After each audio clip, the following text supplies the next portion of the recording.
Bonjour, aujourd'hui je propose de parler des talents que tu peux avoir, que tu utilises ou peut-être qui ne sont pas utilisés. En effet, cette semaine j'avais un groupe Être créateur de sa vie et c'était le module où justement je parlais de la mission, je parlais de légende personnelle, donc je parlais aussi des talents que l'on peut avoir très souvent que l'on ignore parce qu'on ne nous a pas aidé à les découvrir. On ne nous a pas aidé non seulement à les découvrir, mais après à les utiliser, à les proposer. Parce que justement, nos talents, eh bien, c'est de l'ordre du plaisir, c'est de l'ordre du bien-être, et on pourrait presque dire du loisir. Et aujourd'hui, très peu de personnes peuvent concevoir que si on ressent beaucoup de plaisir, d'enthousiasme dans une activité, eh bien, ça ne paraît pas normal que ce soit une activité professionnelle, puisque dans l'inconscient collectif, une activité professionnelle doit être plus ou moins difficile, il faut travailler beaucoup pour gagner peu, enfin c'est beaucoup de conceptions négatives. Or, souvent quand je traite de la mission ou de la légende personnelle, dans la formation Être créateur de sa vie, c'est souvent vers le milieu de la formation, où des personnes ont déjà été éveillées à un certain nombre de choses, ont été invitées aussi à s'écouter davantage, à s'observer, à faire plus attention à leurs besoins personnels, plus à l'écoute de leur cœur. Et à ce moment-là, effectivement, eh bien, elles commencent à percevoir des choses qu'elles ne percevaient peut-être pas auparavant. Or, j'observe, et là aussi, c'est ça qui est vraiment fabuleux pour moi, de découvrir que des personnes ont un potentiel absolument extraordinaire, et des personnes qui arrivent à 35, 40, 50 ans, voire plus, et qui ne font que commencer à vraiment découvrir leurs possibilités. Elles avaient déjà imaginé un certain nombre de choses, elles en avaient rêvé, mais comme je disais tout à l'heure, pas au point d'en faire un métier. Or, là aussi, je leur disais que moi c'est pareil, quand j'étais agriculteur, eh bien, je n'aurais jamais pu imaginer ce que je fais aujourd'hui, et ce que je fais en réalité depuis maintenant 28 ans. Et moi-même, j'étais émerveillé de voir comment on pouvait effectivement créer sa profession, comment on pouvait en vivre financièrement, comment on pouvait totalement s'épanouir et ressentir beaucoup de bonheur, beaucoup de plénitude justement, de pouvoir transmettre aux autres, et bien justement les talents que l'on peut avoir. Et bien sûr, c'est ça qui est vraiment extraordinaire aussi, et je le disais aux personnes, c'est qu'on est des milliards d'êtres humains sur Terre, et ce qui est fabuleux, c'est de savoir qu'il n'y a pas un seul être humain qui ressemble à un autre. Ça veut dire qu'on est des êtres particuliers, irremplaçables. Je dis souvent que même s'il y a besoin d'une personne pour occuper un poste dans une entreprise, il peut y avoir des centaines de personnes qui peuvent se présenter, qui peuvent prétendre remplir la fonction, mais personne ne va la remplir de la même manière. Et c'est ce qui fait qu'en fait, on est vraiment très particulier et qu'on est vraiment unique. Là aussi, comment est-ce qu'on peut trouver sa place? Donc là, je ne vais pas parler en détail parce que j'ai écrit un livre qui s'appelle Découvrir tes trésors, où j'en parle comment depuis la naissance, enfin pardon, plutôt depuis la petite enfance, c'est-à-dire je dirais entre 6 ans et 10 ans, où notre âme commence à nous donner des informations précieuses. Et quand j'en parle aux personnes, donc ils ne comprennent pas très bien. Et c'est quand avec eux, on remplit un questionnaire et qu'on le voit ensemble, et que là, en fait, on peut voir le lien qu'il peut y avoir entre l'enfance jusqu'à maintenant. Mais ça suppose effectivement de prendre le temps, de faire le point sur moi ce que j'appelle des liens qui se font de l'enfant jusqu'à maintenant. Et toutes les personnes, quand on regarde bien, il y a un ou plusieurs liens entre l'enfance, l'adolescence, le début de la vie d'adulte jusqu'à maintenant. Et même si on n'a pas l'impression d'être à sa place, quelque part, le chemin qu'on a parcouru a permis quand même quelque part d'aller vers le chemin. Mais j'ai bien dit d'aller vers, ça ne veut pas dire qu'on est sur son chemin. Mais pour certaines personnes, c'est juste un réajustement à faire. Et pour d'autres, il peut y avoir un changement radical. Et là, j'étais émerveillé de voir comment des personnes ont découvert, par exemple, pour une personne, eh bien, qu'elle pouvait faire du spectacle humoristique et justement et de pouvoir certainement à terme en vivre. Et pour elle, c'était impensable auparavant de pouvoir en arriver là, comme d'autres ont découvert qu'ils avaient des possibilités, par exemple, pour améliorer la santé des personnes. D'autres ont aperçu en fait qu'ils avaient beaucoup plus d'intuition qu'ils ne l'imaginaient. Et à partir du moment où ils ont commencé à l'exprimer, qu'ils ont commencé, je dirais, à bien comprendre les tenants, les aboutissants par rapport aux perceptions qu'ils avaient, ils ont pu donc les proposer à des personnes du groupe et on s'aperçoit que quelque part c'est vraiment juste.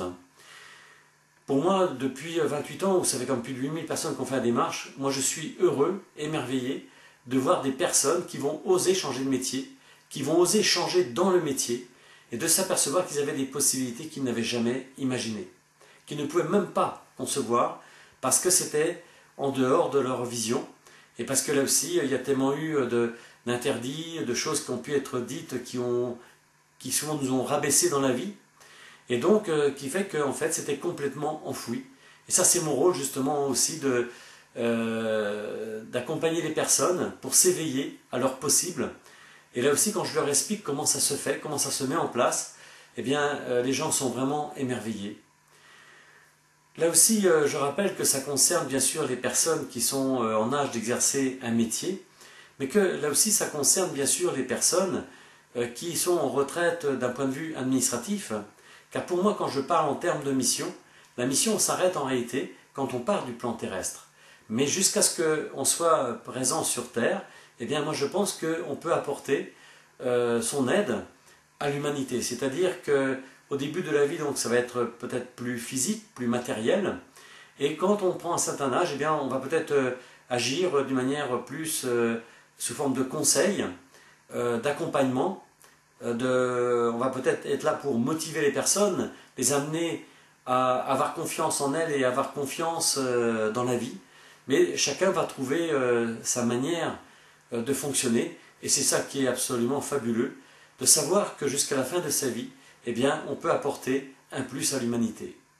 En effet, je crois qu'on n'est pas venu sur Terre que pour s'occuper de sa personne, mais on est venu à la fois pour se réaliser, donc ça veut dire s'épanouir totalement, connaître le bonheur, la douceur, la joie, parce que même exercer un métier, ça devrait être comme ça, mais on est venu aussi pour apporter un plus à l'humanité, c'est-à-dire que chacun apportant ses compétences, chacun mettant en œuvre donc ses talents, eh bien va apporter un plus à l'humanité dans le sens d'un mieux-être.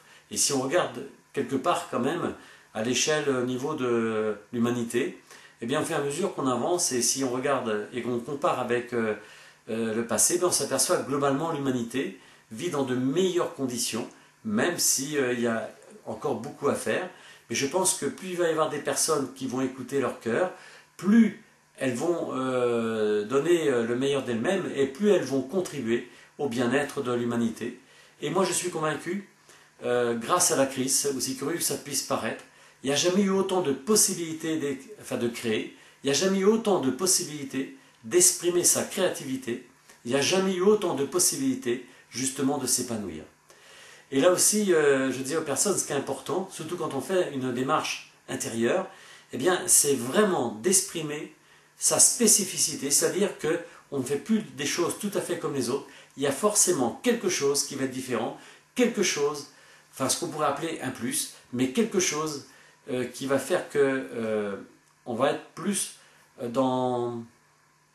vers le haut de la hiérarchie, on pourrait dire, mais pas dans le sens négatif du terme, mais dans le sens tout simplement qu'on va affiner sa démarche, on va être vraiment dans l'expression la plus juste, en lien avec notre âme, et notre âme étant en lien avec le tout. Effectivement, moi je suis convaincu qu'on a choisi de s'incarner en accord avec le tout, et qu'on est venu justement pour partager avec les autres notre connaissance. Et ça j'en parle parce que là aussi, bien sûr là je ne peux pas en parler en quelques minutes, mais moi je suis émerveillé quand les personnes s'engagent à vivre leur légende personnelle, pas essayer, mais qui s'engagent vraiment, du fond du cœur, comment chacun peut être guidé. Et ça, c'est mon rôle aussi d'accompagner les personnes, de les amener donc à s'ajuster par rapport justement à leur voie, en sachant qu'au final, c'est leur cœur qui va leur indiquer le véritable chemin et dans la véritable justesse. Aujourd'hui, donc, c'est toi qui sais où est-ce que tu en es par rapport à ta mission, par rapport à ta légende personnelle. Mais là aussi, ça apporte tellement de bonheur, tellement de joie d'être à sa place, tellement de joie aussi quand on est épanoui. Et justement, on amène, ou on propose aussi aux autres cet épanouissement. Quelque part, on répand aussi de la joie, du bonheur, et aussi on redonne confiance aux autres. Je rappelle souvent que les jeunes ont de moins en moins envie d'exercer un métier, parce qu'ils ont l'impression que c'est bosser pour on ne sait trop quoi. Or là aussi, je dis souvent, moi je comprends des jeunes qui n'ont pas trop envie d'exercer un métier. Quand on voit le témoignage des adultes, comment ils parlent de leur métier. Et je t'invite, si tu es parent, que tu as des enfants, c'est intéressant d'observer comment tu parles de ton métier, dans ta famille, devant tes enfants. Et là aussi, selon que tu en parles négativement, quelque part tu handicapes tes propres enfants. A l'inverse, si vraiment tu es à ta place, que tu t'épanouis totalement, comme moi je connais depuis maintenant 28 ans, et bien qu'on est vraiment dans l'enthousiasme, qu'on est heureux d'exercer son métier, et on en parle comme ça, et bien forcément, les enfants, eux, vont avoir envie d'exercer un métier, vont avoir eux aussi d'écouter leur cœur, vont avoir envie aussi de donner le meilleur, et là aussi tu vas les voir s'épanouir, être heureux, et bien sûr ça va rejaillir dans la vie privée, ça va rejaillir donc avec les amis, partout où tu vas passer, eh bien on aura envie de te rencontrer, parce qu'on sait qu'avec toi, eh bien on peut parler vraiment de grandeur et de beauté. Oui, exercer un métier, c'est en fait devenir un artiste, c'est comme si on faisait un tableau, une œuvre d'art, et qu'on commençait sur des bases grossières, on pourrait presque dire, et progressivement on va affiner donc ce tableau, et en fin de vie, pour moi chacun devrait réaliser une œuvre d'art, son œuvre d'art, et devrait partir de cette terre en étant fier d'y être passé, d'avoir contribué à apporter un plus à l'humanité. Et quand je dis à l'humanité, c'est peut-être à 2 ou 3 personnes autour de toi, c'est peut-être une dizaine, c'est peut-être plus, mais ce qui est important, c'est que quelle que soit ta fonction, à partir du moment où tu es à ta juste place, que tu es dans la connaissance et la reconnaissance de ce que tu fais, que tu le fais vraiment avec amour, avec conscience, eh bien je t'assure, oui, quelle que soit ta fonction, elle est importante. Il n'y a pas de fonction qui serait plus importante que d'autres. Ce qui est important, essentiel, c'est que tu vives ta légende personnelle totalement dans la joie, le bonheur, l'enthousiasme. Et très important, remercie à chaque fois que tu te sens bien, à chaque fois que tu crées quelque chose, sous une forme ou une autre. Encore une fois, ça peut être matériel, ça peut être physique, ça peut être un conseil, mais ça peut être aussi par la pensée, bien sûr. Et donc c'est ça que je te souhaite vraiment. Et je rappelle là aussi que là je suis là aussi pour aider les personnes à travers cette formation à être créateur de sa vie. Et puis il y a l'autre formation aussi qui est importante puisqu'elle vient compléter, elle vient, je dirais, ancrer encore plus. C'est la formation Vive l'excellence au quotidien, mais qui est réservée aux personnes qui ont déjà fait la formation Être créateur de sa vie. Mais dans tous les cas, je te souhaite vraiment de connaître le bonheur en vivant ta légende personnelle. Et je rappelle que la légende personnelle, ça concerne la profession, mais en fait ça concerne la vie affective, la vie personnelle, ça concerne aussi la santé bien sûr, ça concerne l'aspect financier, spirituel, tous les aspects sont concernés bien sûr. Là j'ai parlé plus spécialement de la profession, parce que justement cette semaine, j'en parlais au groupe et j'étais voilà, dans l'enthousiasme et j'étais heureux de voir les personnes découvrir aussi leurs possibilités. Et je te souhaite vraiment de tout cœur que tu trouves ta véritable voie et qui t'apporte vraiment le bonheur, la beauté, l'excellence, la paix intérieure, la plénitude, où tu vas être totalement comblé. À bientôt.